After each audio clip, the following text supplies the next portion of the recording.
মাননীয় মুখ্যমন্ত্রীকে এটাই বোঝাতে চাই, কোর্টেও যেমন 1 ইঞ্চি জমি ছাড়ছি না, সেদিন রাস্তায়ও আমাদের সকলের মিছিলে অবরুদ্ধ হবে।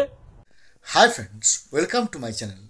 এবার ডিএ আন্দোলনকারী একজন ঘোষণা করলেন যে আগামী 19শে জানুয়ারি যদি পথ অবরুদ্ধ হয়, অর্থাৎ আমাদের ডিএ আন্দোলনকারীদের যে আন্দোলন, যে পরিমাণ আন্দোলন সরকারের উপর আছড়ে পড়বে, তাতে যদি রাস্তা অবরুদ্ধ হয় তার জন্য সম্পূর্ণ দায় থাকবে সরকার।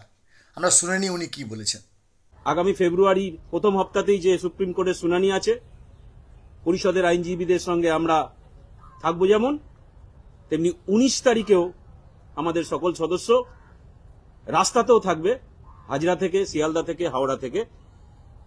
সরকারকে 1 ইঞ্চিও জমি ছেড়ে দেওয়া হবে না, অর্থাৎ সুপ্রিম কোর্টে লড়া হবে ফেব্রুয়ারি মাসে, আর জানুয়ারি মাসে লড়াই হবে রাস্তাতে, অর্থাৎ রাস্তা এবং কোর্ট দুদিকেই সাঁড়াশি আক্রমণ করা হবে।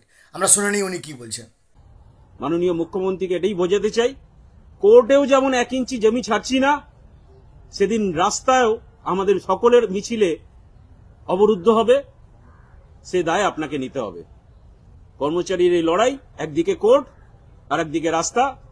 উনি যদি মনে করে থাকেন পশ্চিমবঙ্গে আন্দোলনের অধিকারিণী শুধুমাত্র উনি একাই, শিক্ষক, সরকারি কর্মচারীরাও এটা দেখিয়ে দেবে যে এই স্থায়ীকরণ, ডিএ, অন্যান্য যে দাবিগুলো রয়েছে আমাদের, চাকরিগত নিরাপত্তা, সেগুলো কোর্ট, রাজপথ, দুই জায়গাতেই আমরা আছি।